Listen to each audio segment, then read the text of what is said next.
Bom dia, boa tarde, boa noite. Está começando o primeiro programa do podcast Saúde e Diversidade, o podcast de saúde para as pessoas LGBT. Eu sou Mário César Vilhena, professor e pesquisador de Direitos Humanos. Eu sou a Vivian Avelino Silva, sou médica infectologista e amiga do Mário. Sou pesquisadora e sou professora da Faculdade de Medicina da Universidade de São Paulo e também da Faculdade do Hospital Israelita Albert Einstein. A gente está hoje aqui com um convidado muito especial, que é o Rico Vasconcelos, médico infectologista, trabalha na área de tratamento e prevenção do HIV e de outras infecções sexualmente transmissíveis e com pesquisas clínicas sobre profilaxia pré-exposição, a PrEP, e vacina contra o HIV. Muito bem-vindo, Rico. Olá, pessoal, tudo bem? Obrigado pelo convite. É um prazer estar aqui. A gente vai conversar então hoje, o tema da conversa é a respeito da saúde de homens que fazem sexo com homens. E aí eu queria te perguntar, para começar a conversa, qual é que é a diferença entre gay e homem que faz sexo com homem? Eu acho que a melhor maneira de tentar explicar isso é aquela que tenta considerar que todas as pessoas podem ter a sexualidade que quiserem sem que sejam rotuladas.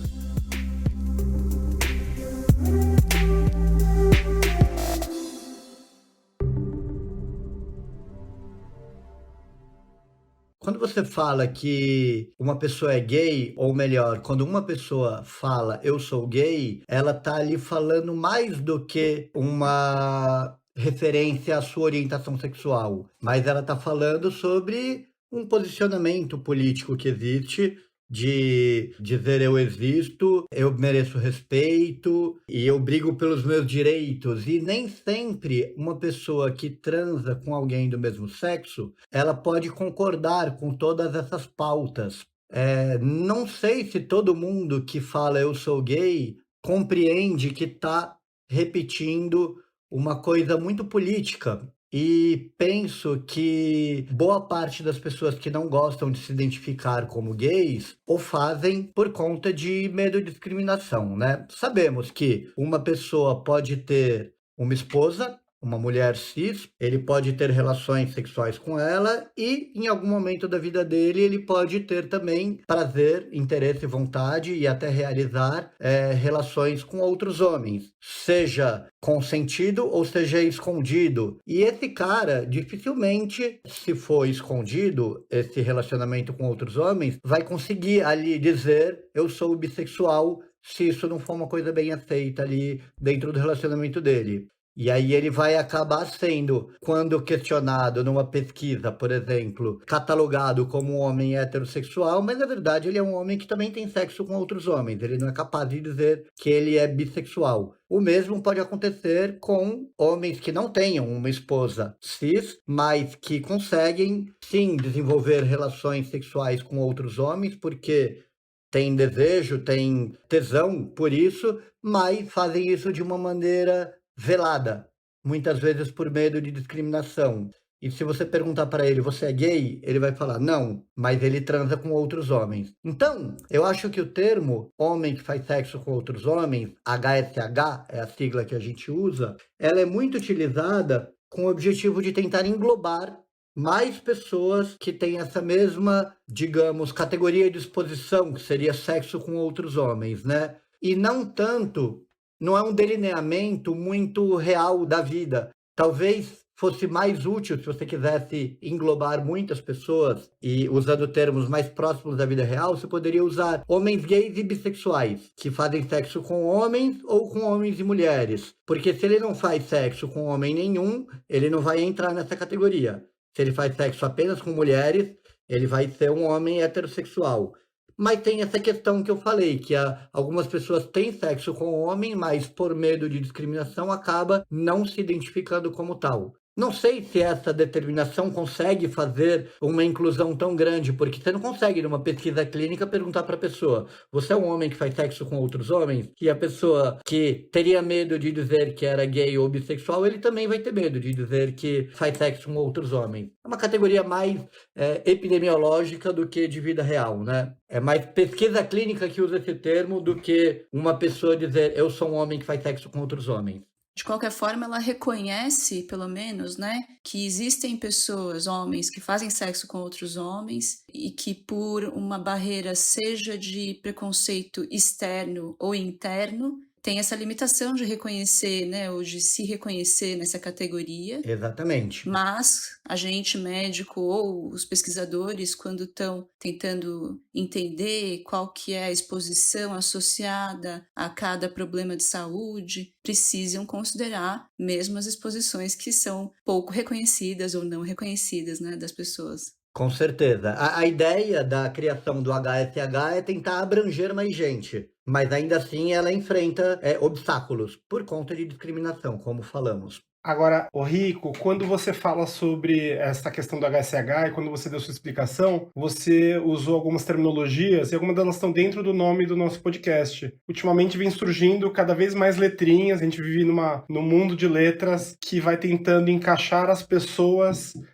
em categorias, né? Como você bem disse. E você usou ainda mais um termo, que eu acho que seria importante a gente explicar para quem está ouvindo a gente, que é pessoa cis. E isso pode causar muita confusão, né? Cis é o termo que a gente usa, cisgênero, e a gente abrevia para cis, para determinar aquelas pessoas que têm o seu gênero agora na atualidade, no momento em que você está falando com ela, coincidente com o gênero que foi atribuído a ela ao nascimento. Por exemplo, uma pessoa pode, quando nascer, ser considerada uma pessoa do sexo masculino, um menino, e quando crescer, ele de repente perceber que ele se identifica mais com o gênero feminino. E aí ele em algum momento vai fazer a sua transição e essa pessoa passa a ser chamada uma mulher transgênero. Então, cisgênero é o contraponto ao transgênero. Cisgênero, gênero atual, coincide com o sexo atribuído ao nascimento. Transgênero tem o sexo oposto àquele sexo atribuído ao nascimento. E é importante dizer que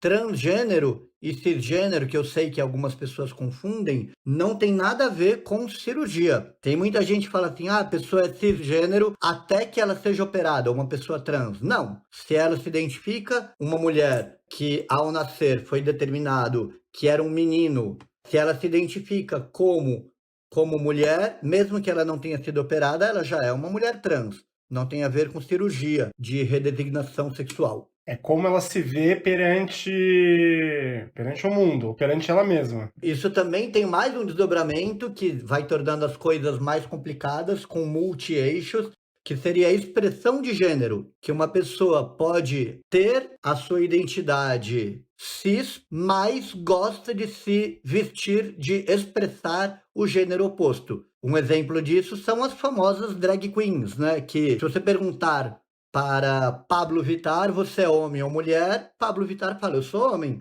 mas eu gosto de me montar, eu gosto de me vestir como mulher. Tanto que Pablo mantém o seu nome Pablo. Outro exemplo seria Laerte, que foi por algum tempo considerada uma crossdresser, que é aquela que gosta de se vestir com o gênero oposto, e aí, em algum momento começou a falar que estava transicionando. Tem um documentário muito bonito que fala isso, chama Laerte-se. Então são vários eixos, né? Identidade de gênero, expressão de gênero, e a gente está falando aqui o tempo todo homossexual, gay, que aí seria o eixo da orientação sexual, né? De quem você gosta, quem te dá tesão, com quem você quer se relacionar. E aí a gente volta à pergunta anterior, então HSH não necessariamente é gay, pode ser um homem que gosta e que se identifica como heterossexual, mas eventualmente faça sexo com outros homens, é isso? Exatamente. Rico, e aí, então, para essa população de homens que fazem sexo com homens, existem necessidades de saúde especiais? O que tem de especial nessa população para um médico, uma enfermeira, um fisioterapeuta, para os profissionais de saúde em geral, prestarem atenção e darem atendimento correto, apropriado para essa população?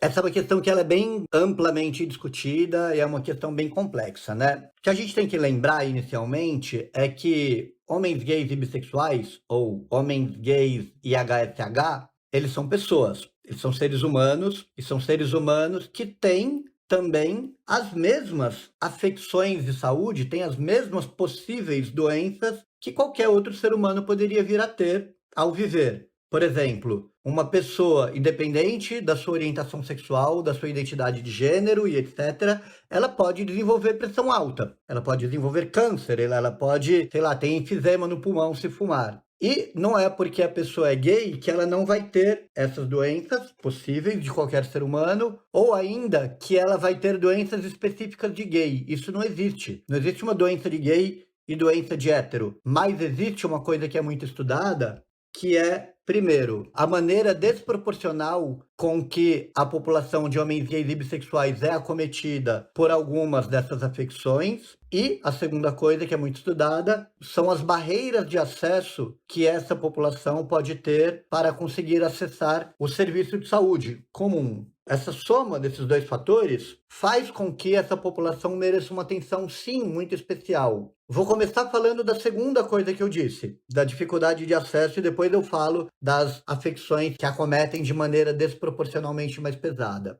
A gente sabe que existem várias doenças que acabam sendo frequentes, até mesmo mais frequentes na população de homens gays, pelo fato deles não buscarem, não acessarem a saúde com a mesma frequência, nem com a mesma qualidade que a população, por exemplo, heterossexual. Exemplo disso são questões relacionadas com saúde mental, relacionadas com abuso de substância, seja droga, seja tabagismo, questões relacionadas com doenças psiquiátricas, depressão, ansiedade, e isso ainda ganha uma cor ainda mais forte quando você pensar em toda a dificuldade de aceitação da sua sexualidade diversa que essa pessoa teve ao longo da sua vida, muitas vezes sem acolhimento desde momentos muito iniciais da vida, em escola, dentro da sua casa, família, o que faz com que o simples fato de existir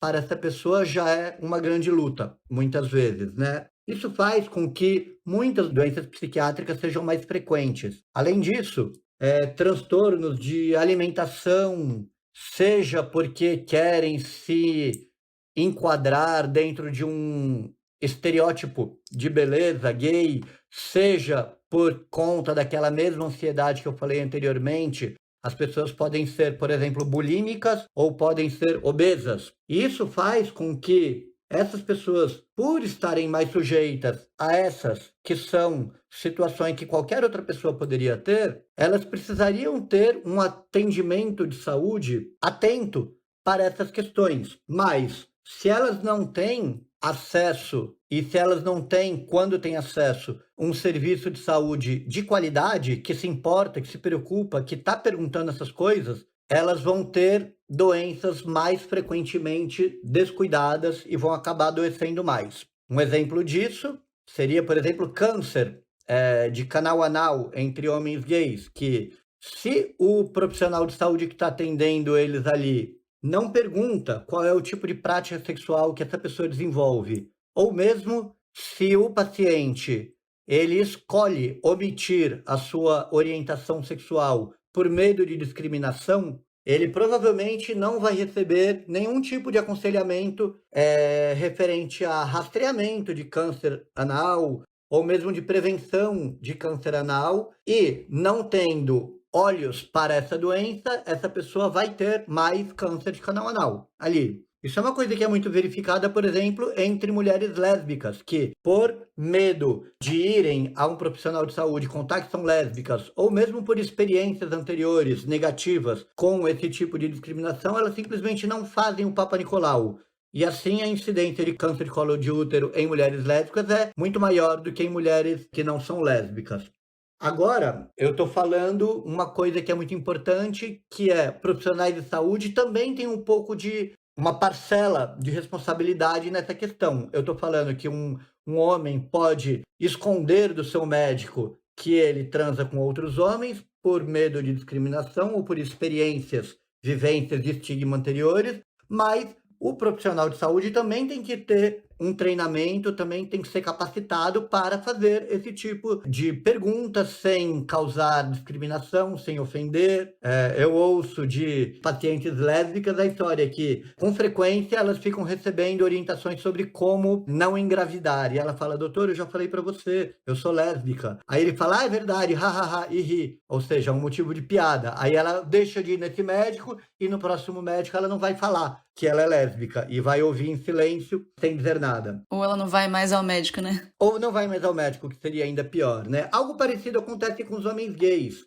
Pensando em toda a violência que existe, masculinidade preponderante, é mais fácil esconder, ou se é uma pessoa que não consegue esconder, alguém que é mais afeminada ou que não consegue fingir, entre aspas, que não é gay, é uma pessoa que acaba não indo no médico. Mas o profissional de saúde, definitivamente, os estudos mostram que eles são menos capacitados do que deveriam para conseguir acolher as demandas de saúde sexual dessa população. Eu gosto de falar que a maioria dos profissionais de saúde que não são gays, que são homens que não fazem sexo com outros homens, muito provavelmente não fazem ideia de quais são as práticas sexuais que essas pessoas fazem, o que eles fazem na cama. Não sabem nem mesmo que não é todo mundo que faz a mesma coisa. Eles não sabem quais são as possibilidades de prática sexual a serem desenvolvidas ali, né? Eles podem não saber que tem gente que gosta de ter, sei lá, o ânus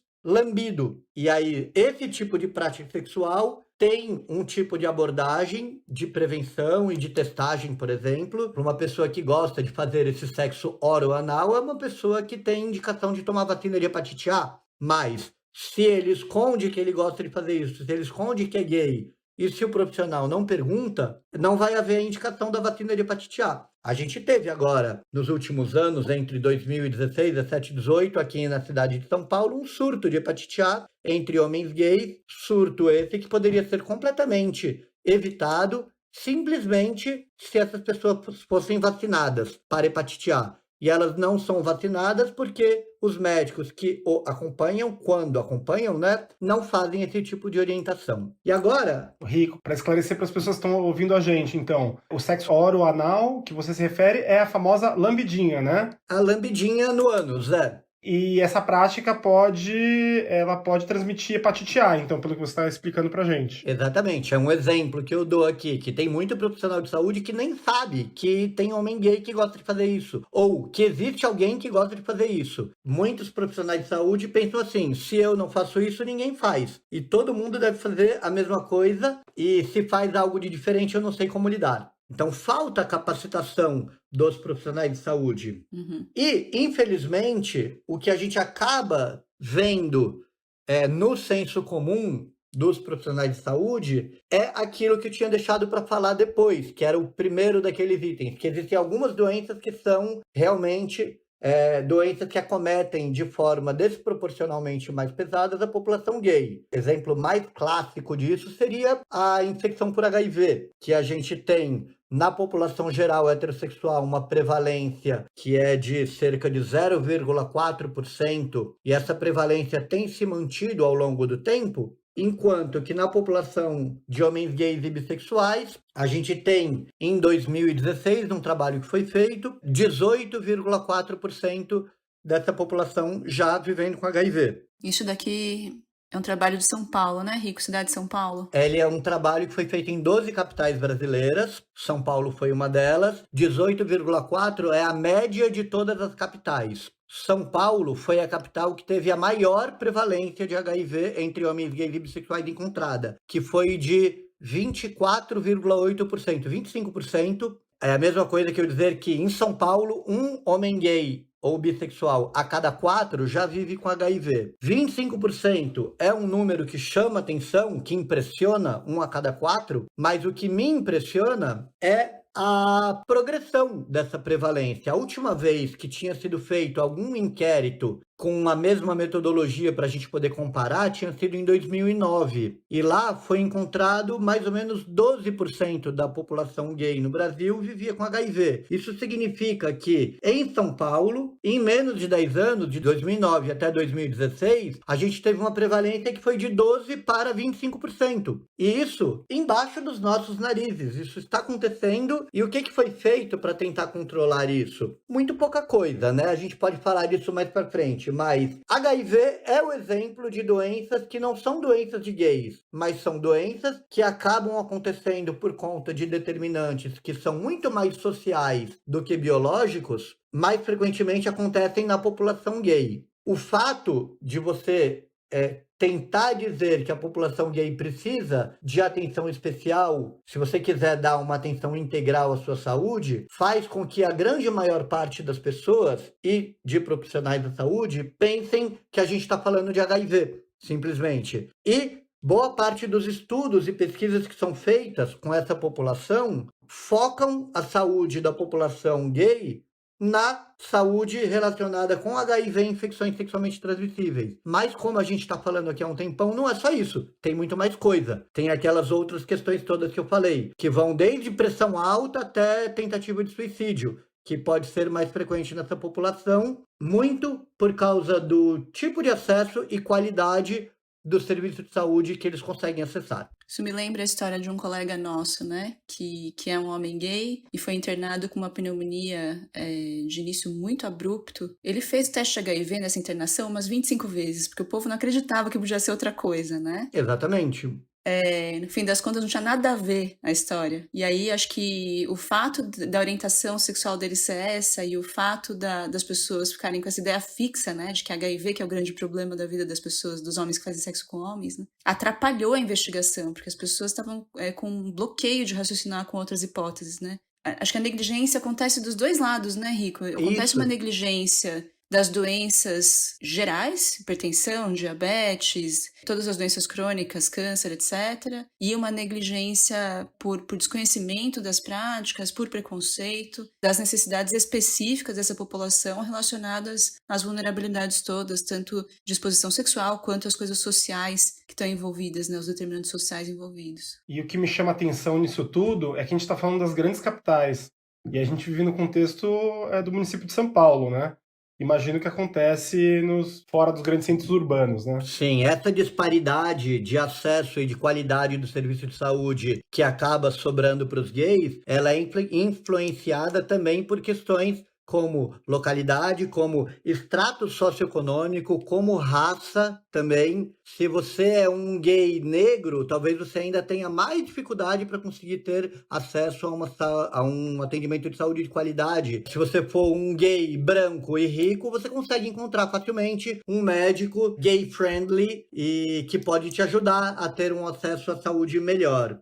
E até isso é uma das saídas que estudos tentam sugerir como possibilidade para resolver essa questão, que seria listar para a população gay quais seriam os profissionais que conseguiriam fazer esse acolhimento mais integral. Mas isso, numa sociedade que tem uma desigualdade financeira e econômica tão grande que nem o Brasil, nem sempre isso é possível, né? Outra solução proposta pelos estudos seria criar centros de atendimento para a população LGBT. Casa de saúde do homem gay, casa de saúde da mulher trans. E um erro que não pode ser cometido quando você tenta fazer essa proposta de solução tem que ser uma casa de atenção à saúde integral, não casa de gays com HIV. Porque saúde integral da população de homens gays não é só HIV, é mais coisa. E se você olhar apenas para o HIV, você está repetindo estigmas, está repetindo aquele conceito da década de 80 dos grupos de risco. E eu sempre gosto de dizer que esse conceito de grupos de risco, que diz que só gay pega, que acaba ecoando na cabeça da sociedade como só gay pega HIV, é tanto ruim para o gay por estigmatizá-lo, quanto é ruim para o hétero também. Porque quando um hétero se infecta com HIV, a discriminação reversa acontece também. Um homem hétero que chega ali com uma infecção por HIV, muito provavelmente vai demorar mais tempo para alguém pensar em HIV do que pensaria se fosse gay. Isso é ruim para ele demora mais tempo para fazer diagnóstico.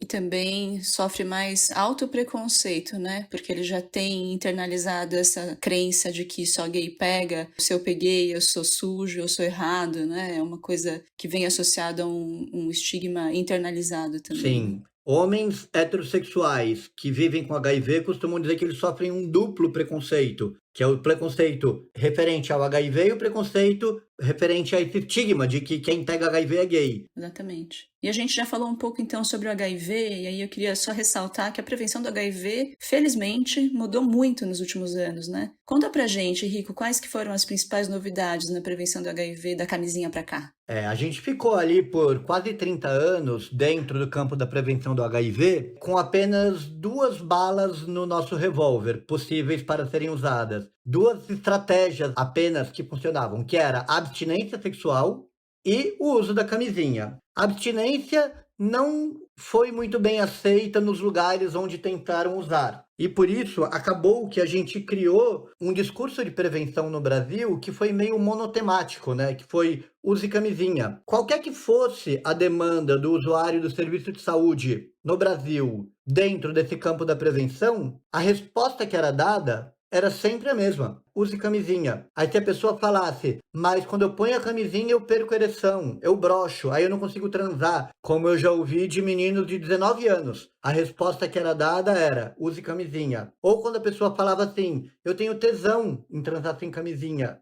a minha vida sexual sem camisinha é muito melhor. A resposta era, use camisinha. Esse foi um dos principais motivos pelos quais a gente manteve, ao longo desses quase 40 anos de epidemia de HIV, um número de novos casos diagnosticados a cada ano que nunca zerou, porque a camisinha ela é maravilhosa para prevenção contra o HIV e contra outras infecções sexualmente transmissíveis. Mas ela tem um grande problema. Ela só funciona se você usar. E se você usar direitinho. E esse problema é o mesmo problema da abstinência sexual. A abstinência sexual é maravilhoso para evitar HIV também. E outras infecções sexualmente e até filho. Mas ela tem um problema. Ela só funciona se você usar. E o erro foi achar que 100% da população ia conseguir usar a camisinha em 100% das suas relações ao longo da sua vida. Não vai.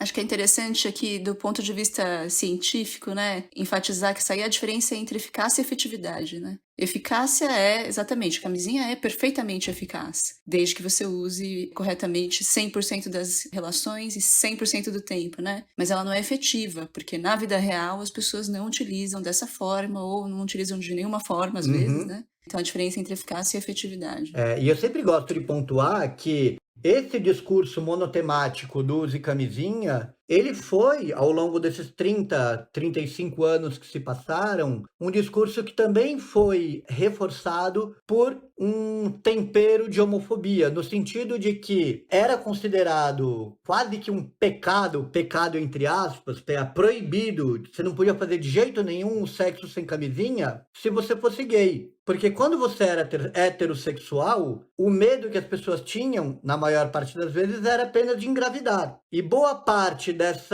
esse pseudo-perdão que era dado para a população heterossexual que fazia sexo sem camisinha era aquela distribuição desproporcional que a epidemia sempre pesou mais entre gays. A chance de um homem hétero pegar HIV transando com uma mulher hétero sem camisinha é menor por vários aspectos. É menor porque a prevalência de infecção por HIV na população de mulheres héteros é bem mais baixa, porque o tipo de sexo feito ali, sexo vaginal, tem uma transmissão menor, e isso fez com que a prevalência de infecção por HIV entre homens gays fosse muito maior. Então, não houve uma intenção muito grande naquela época, na década de 80, 90 e anos 2000, de tentar procurar uma estratégia de prevenção adicional ou novas formas de prevenção de HIV, porque para héteros estava funcionando, porque era difícil pegar HIV quando você era hétero, mas para gays a prevenção era quase que prescritiva, né? Era impositiva, era falado assim: se você for transar, use camisinha. E se você não usar, você vai pegar e a culpa é sua. E o que acontece com homens que fazem isso que você está fazendo, transando sem camisinha? Morrem de AIDS. Eu lembro, eu pequeno, uma campanha de prevenção que terminava na televisão com um slogan que era assim: se você não se cuidar, a AIDS vai te pegar. E aí vinha letra vermelha em cima desse slogan escrito: AIDS mata. O que ficou na minha cabeça era que se um dia eu pegasse HIV, era porque a culpa era minha. Porque eu não usei a camisinha. E qual que é o castigo para quem não usa camisinha? Plou, é a morte. Então cria-se na cabeça da população gay esse pânico com HIV, um pânico que para alguns fez com que eles conseguissem usar a camisinha de modo que estavam protegidos, mas não eram todos. Assim como em toda a população brasileira. A gente tem pesquisas que mostram que mais ou menos 54% da população brasileira, uma pesquisa publicada do Ministério da Saúde em 2016, chamada PECAP, 54% da população brasileira no último ano usou camisinha em 100% das relações sexuais. Isso quer dizer que metade da população estava muito bem com a camisinha, se é que é verdade, né? Essa resposta.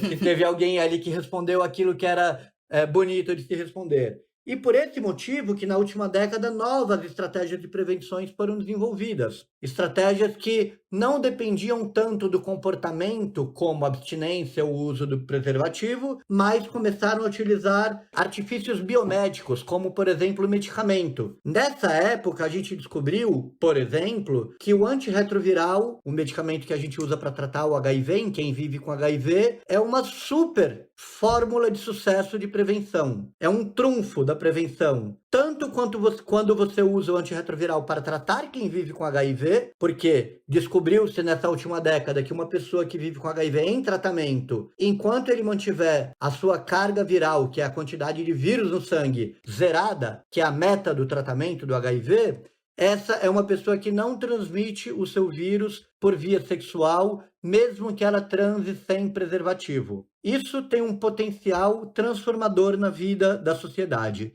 Esse zerado é o indetectável, O zerado né, é o Rico? indetectável. E não é curado, não é a mesma coisa. Não é curado. Enquanto a pessoa estiver tomando o remédio direitinho, ela vai manter o HIV sob controle e não vai ter vírus detectável no sangue dele. Mas, se ele parar de tomar o remédio ou tomar de forma irregular, o vírus volta a se multiplicar e pode aparecer no sangue de novo, e assim a pessoa volta a poder transmitir o seu vírus por via sexual. Criou-se até uma sigla para a gente usar para disseminar essa informação, que é aquela do I é igual a I, que quer dizer indetectável é igual a intransmissível. Enquanto a pessoa que vive com HIV está tratando o seu vírus e está com carga viral indetectável, essa pessoa não vai transmitir o seu vírus por via sexual. E isso tem que ser repetido e repetido e repetido, porque a gente já tem evidência científica bastante robusta para afirmar isso. Isso não é uma dúvida, não é uma coisa que a gente sabe há pouco tempo. E isso tem que ser repetido porque isso tem um potencial de libertação das pessoas que vivem com HIV de um medo eterno de transmitir o seu vírus para as pessoas que gostam, para as pessoas que amam, para as pessoas com quem querem se relacionar. É muito comum ouvir das pessoas que vivem com HIV o medo que elas têm de um dia transmitir HIV para outra pessoa. E a informação obtida nessa última década, com esses trabalhos que eu falei, do I é igual a I, é muito transformadora. O antirretroviral, ele também pode ser um grande trunfo da prevenção, não na pessoa que vive com HIV, mas na pessoa que não vive com HIV. E assim, começamos a fazer pesquisas utilizando as chamadas profilaxias, sejam elas pré ou pós-exposição. As famosas, para quem já conhece, PrEP e PEP. Profilaxia pré-exposição é a PrEP, profilaxia pós-exposição é a PEP. O que é isso? Isso, simplificando bastante para ficar fácil de entender, é um conceito que compreende que uma pessoa que não vive com HIV, se ela tem esse medicamento, o antirretroviral, no sangue, ela está protegida de uma infecção por HIV. Esse medicamento pode ser tomado de forma contínua para aquelas pessoas que têm exposições com risco de infecção por HIV que são frequentes, ou pode ser tomado de forma emergencial depois de alguma situação em que aconteceu o risco da infecção acontecer. Trocando em português claro, uma pessoa que só com a camisinha acaba tendo brechas na sua prevenção e vira e mexe acaba transando sem camisinha, seja porque tem tesão, seja porque perde a ereção, seja porque quando bebe não consegue usar camisinha, seja porque quando está apaixonado acaba transando sem camisinha. Essa é uma pessoa que precisa de uma estratégia adicional de prevenção, que a camisinha não está funcionando para ela. E pessoas como essas são 46% da população brasileira. Para essas pessoas, a PrEP, profilaxia pré-exposição, aquela em que você usa continuamente o medicamento, pode cair muito bem. Agora, uma pessoa que está conseguindo se proteger bem com a camisinha, por exemplo, e de repente tem uma situação emergencial em que ela se expôs, a camisinha estourou ou ela bebeu tanto que ela não lembra o que ela fez, essa pessoa que passou por uma situação pontual de vulnerabilidade, ela pode, depois da relação sexual, ainda buscar a profilaxia pós-exposição. Até 3 dias depois da relação sexual, se ela colocar o remédio no sangue e tomar esse medicamento por 1 mês, ela consegue, de maneira bastante eficaz, evitar que a infecção por HIV se instale. Tanto a PrEP quanto a PEP são maneiras de você diversificar a prevenção. Da mesma maneira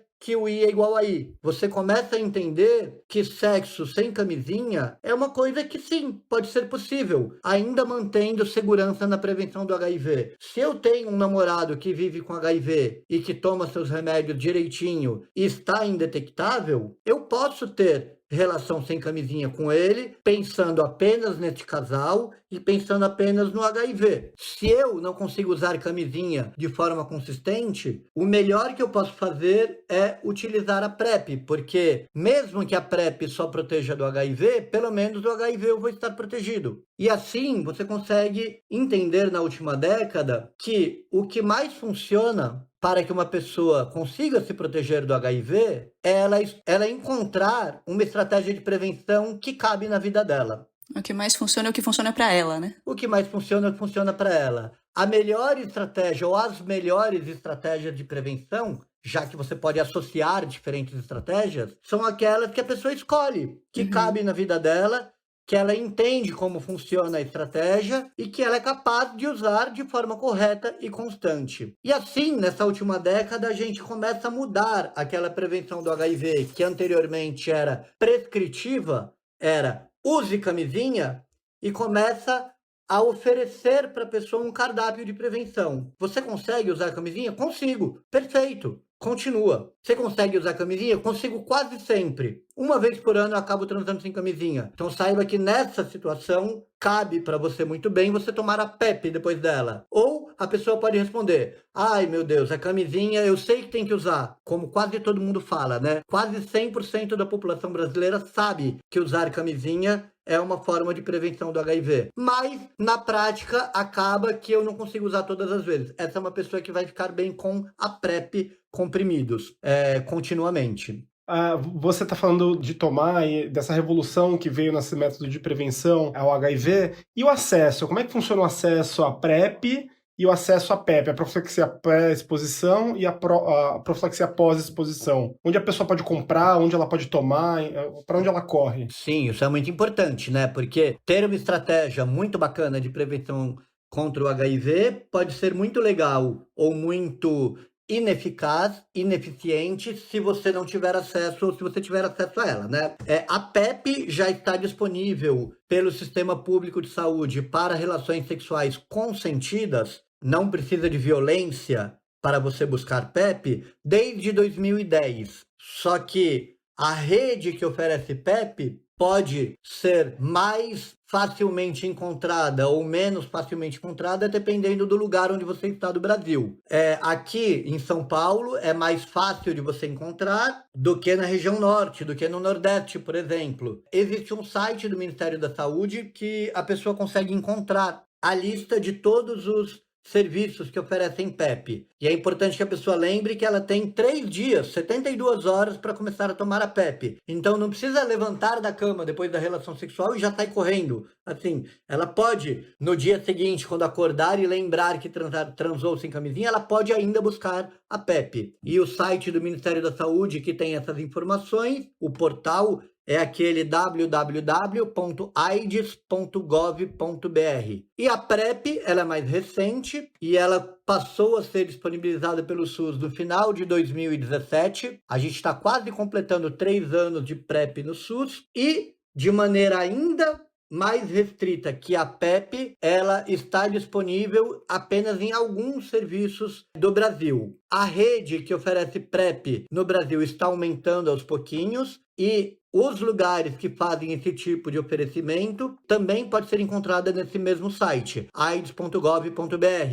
Pelo SUS, a pessoa vai ter que preencher algum dos critérios que o Ministério da Saúde colocou como critérios de maior vulnerabilidade ao HIV para que consiga receber a medicação gratuitamente. Que seriam eles? A pessoa tem que fazer parte de um dos 4 grupos-chave, que são pessoas gays e bissexuais, pessoas trans, pessoas que são trabalhadores e trabalhadoras do sexo, ou pessoas que fazem parte de um relacionamento soro diferente, aquele relacionamento em que um vive com HIV e o outro não, e lá, em avaliação com um profissional de saúde, num desses serviços, vai ser avaliado se a pessoa, da maneira como está levando a sua prevenção, ela precisa ou não de uma estratégia adicional de prevenção. Muitas vezes a pessoa chega no serviço de saúde querendo tomar PrEP, mas quando a gente avalia, estratifica o risco que ela tem de se infectar pelo HIV, a gente fala para ela, não, meu amigo, você já está fazendo tudo direitinho, você está fazendo perfeito, e do jeito que você está,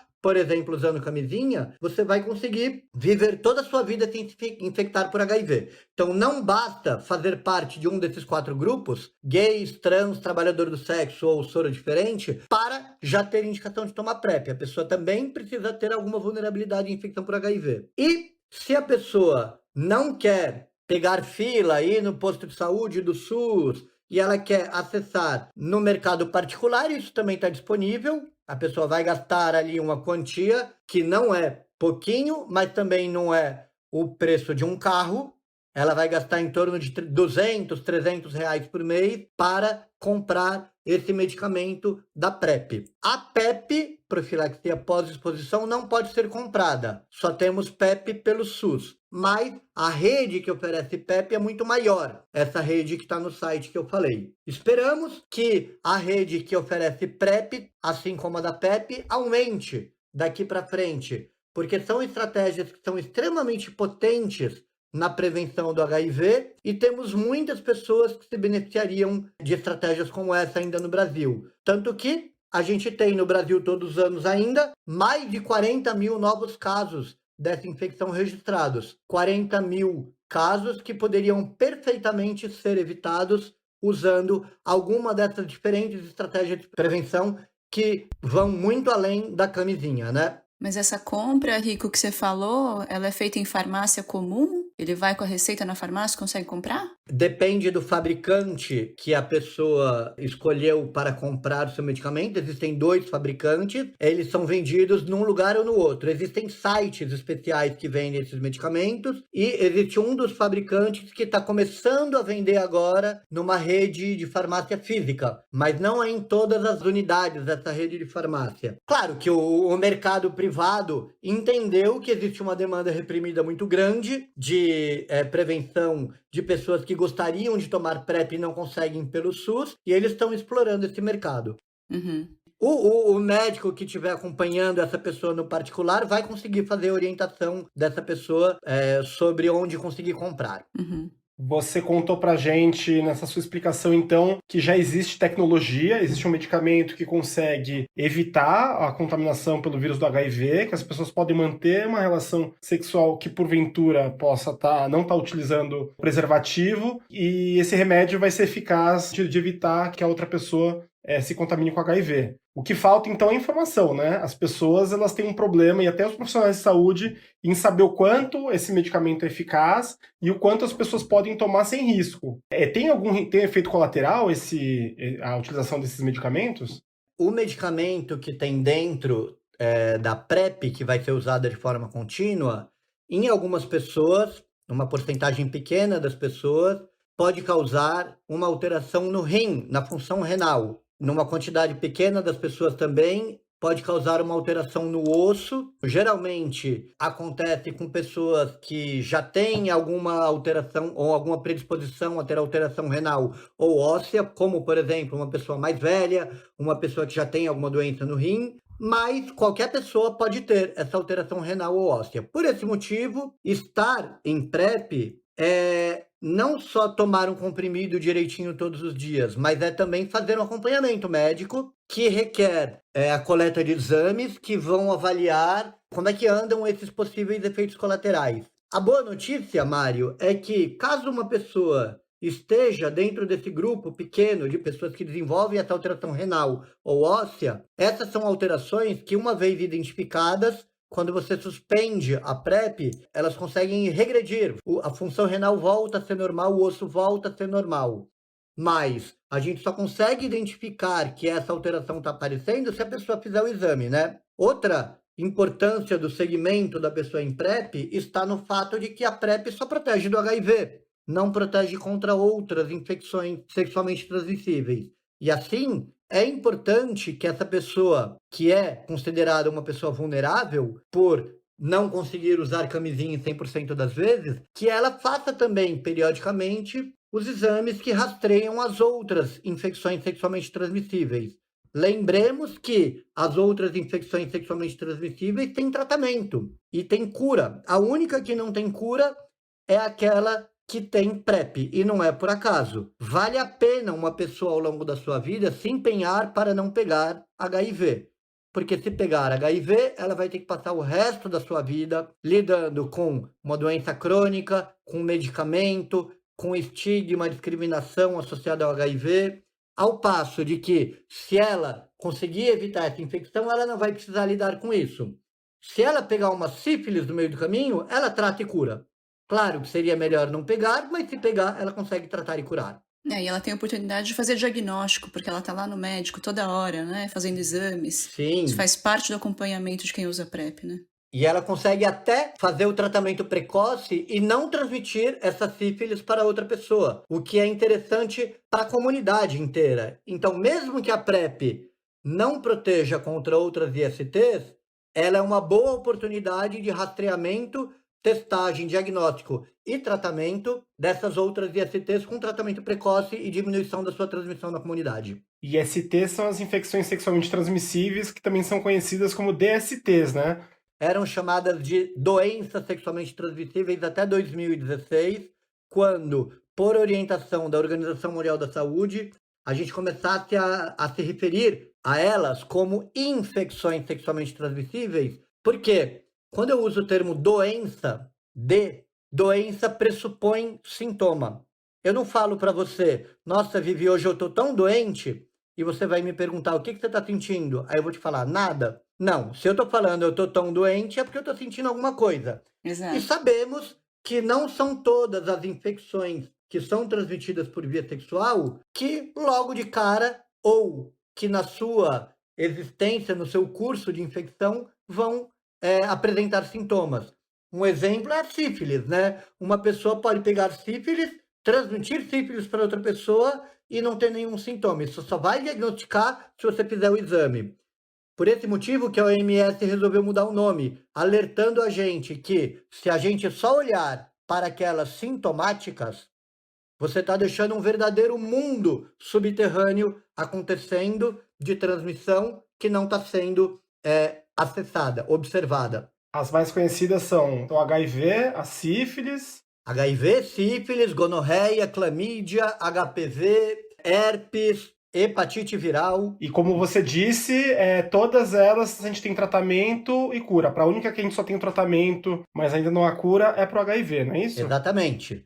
Tem gente pesquisando cura de HIV. Eu acho de verdade que um dia teremos, mas por enquanto não temos ainda. Certo. Rico, sabe o que me lembra? A história toda, né, desses medicamentos que são usados para prevenir o HIV lembra muito a história do início do uso de anticoncepcional oral para planejamento familiar, como isso foi revolucionário na vida sexual das mulheres, né, realmente, porque os métodos que a gente tinha antes eram mais ou menos os mesmos, né, abstinência, camisinha, eventualmente até umas coisas tortas feito coito interrompido, tabelinha, que não funcionavam direito, mas o anticoncepcional oral revolucionou essa história e a semelhança da PrEP, né, também para o anticoncepcional oral, foi muito falado que isso ia estimular as meninas a fazerem sexo de uma forma descontrolada, e aí também tem essa conversa, né, de que a PrEP vai provocar ou vai estimular as pessoas a terem ainda mais sexo sem prevenção, sem preservativo, que a camisinha vai deixar de ser usada. Como é que você vê isso? Essa é uma preocupação que todos os estudos que avaliaram a eficácia e segurança da PrEP tiveram, e eles demonstram que uma coisa que é muito... Basta estar vivo nesse mundo para você perceber que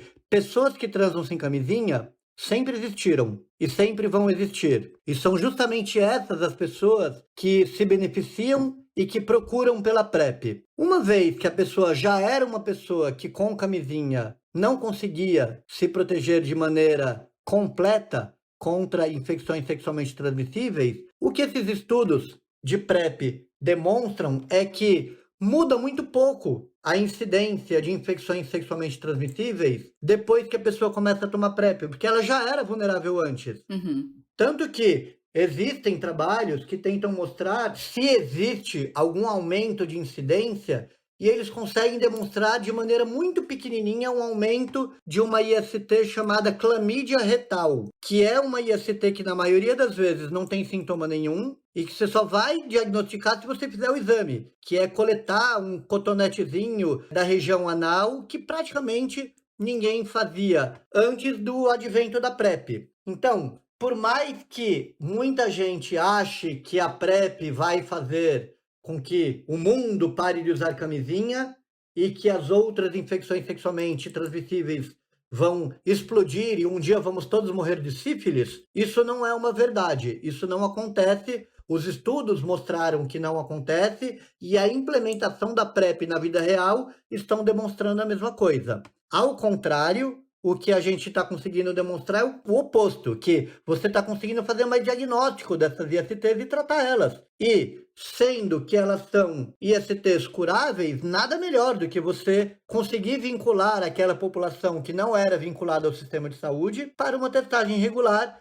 diagnóstico e tratamento dessas doenças. Mas eu acho que esse tipo de preconceito com a PrEP, esse tipo de argumento dos haters da PrEP, vem muito do moralismo que existe em cima do sexo, da sexualidade, né? E vem muito daquela mesma homofobia no discurso da prevenção que eu falei há algum tempo aqui com vocês, que fala que o gay não pode transar sem camisinha de jeito nenhum, mas o hétero pode.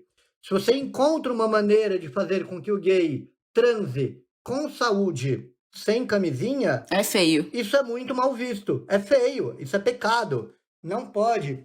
Uma coisa que eu sempre gosto de dizer é que o discurso da prevenção no Brasil e no mundo, ele é tão homofóbico que se você quiser, por exemplo, ver um filme pornô na internet de 2 homens gays transando sem camisinha, esse sexo tem até um nome, isso chama sexo bareback. Se você colocar bareback no Google e procurar, vai aparecer um monte de filme de homem gay transando sem camisinha. Vivi, como chama o sexo sem camisinha entre um homem e uma mulher? Chama sexo. Chama sexo. Então, a gente tem que entender que nós repetimos um discurso que é homofóbico de prevenção, prescritivo, punitivo, como se uma pessoa pegasse infecção sexualmente transmissível, seja ela sífilis ou HIV, porque ela fez uma coisa errada, aí esse tem um castigo por conta de alguma coisa errada que ela fez. Isso não é verdade. Pode pegar uma infecção sexualmente transmissível quem transa. E, aliás, a nossa humanidade só chegou até aqui porque a gente transa. A gente não iria muito longe se a humanidade não transasse. E temos que entender que infecções sexualmente transmissíveis são parte do jogo e que há como você lidar da melhor maneira possível com elas. Se você consegue usar camisinha, perfeito, continue. Se você não consegue, busque as estratégias adicionais que estão pipocando nessa última década. Quem sabe uma revolução, muito mais do que uma revolução na saúde no mundo esteja por vir, mas também uma revolução no comportamento sexual das pessoas, com todos esses métodos que você trouxe pra gente. Com certeza. Prevenção baseada em autonomia é aquela que mais funciona.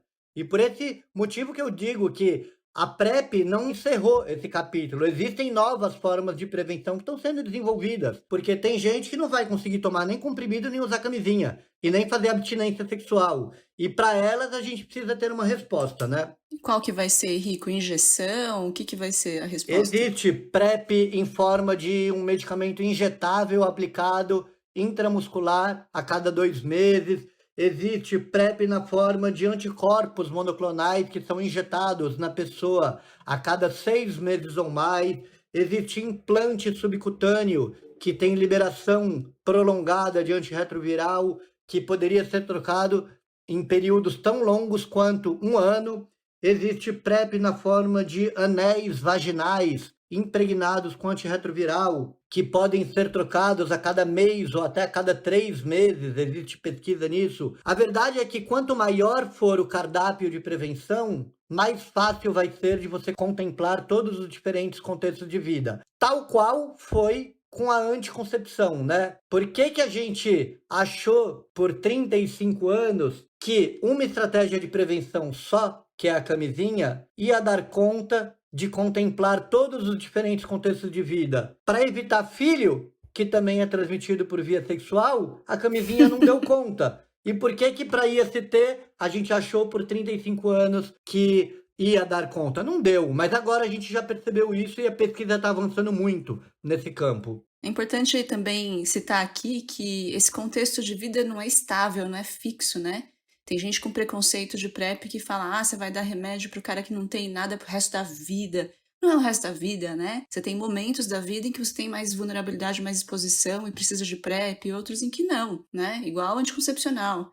Tem época que você toma pílula, tem época que você usa camisinha, tem época que você usa DIU, tem época que você quer ficar grávida, né? Então, exatamente. A vida muda, né? O sexo que é feito por um ou por outro, pelo gay ou pelo hétero, é o mesmo. Mas a maneira como você interpreta e tenta normatizar ele é que varia com o tempo. E agora a gente está conseguindo aproximar essa maneira de olhar para o sexo do gay do jeito que a gente olha para o sexo do hétero. E que um casal hétero em que a mulher usa DIU ou toma pílula, é dito que eles podem transar sem camisinha, sim. E tudo bem. Exato. E eles escolhem o que cabe no relacionamento deles.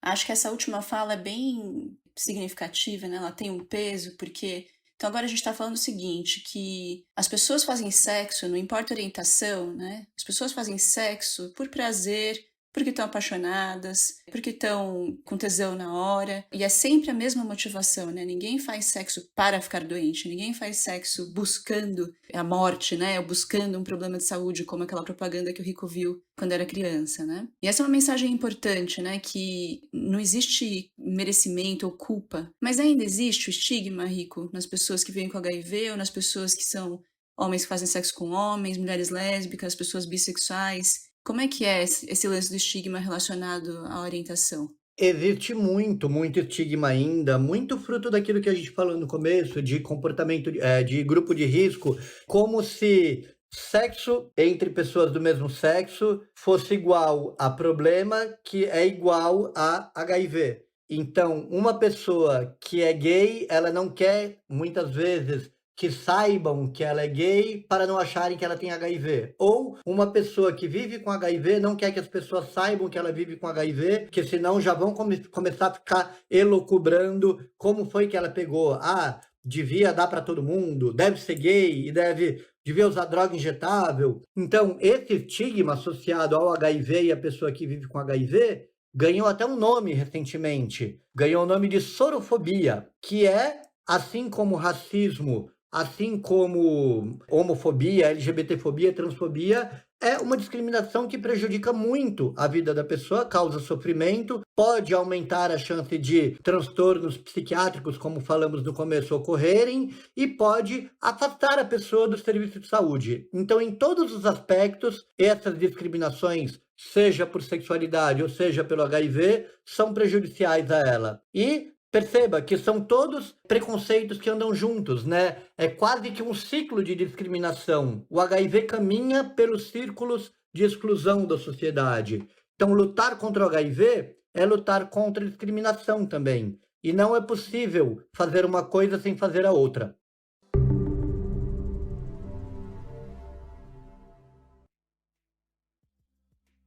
Obrigado, Dr. Ricardo Vasconcelos, por todos os seus esclarecimentos. Tudo que você falou acho que é de grande utilidade para todos nós. É uma coisa que devia estar dentro de todas as pessoas. Você participou do nosso primeiro programa, que é uma honra para a gente. Um privilégio. O privilégio é todo meu, Mário. E a mensagem que todo mundo tem que levar para casa é que não existem doenças de gays. Existem aquelas doenças que, por conta de determinantes sociais, são mais frequentes no gay. Então, a culpa é de todo mundo, não é do gay.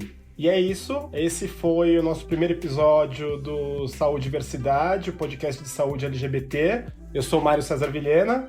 Eu sou a Vivian Avelino Silva, muito obrigado pela audiência, obrigada, Rico, pela participação. Obrigado, pessoal, tchau, tchau, obrigado pela oportunidade, foi muito bom falar com vocês. O Leandro Jamal cuida da nossa identidade visual, identidade sonora e edição de som é do AJ Oliveira, o apoio técnico é de Fernanda Rick e a distribuição em todos os tocadores é de Pamela Quevedo. Obrigado, até a próxima semana.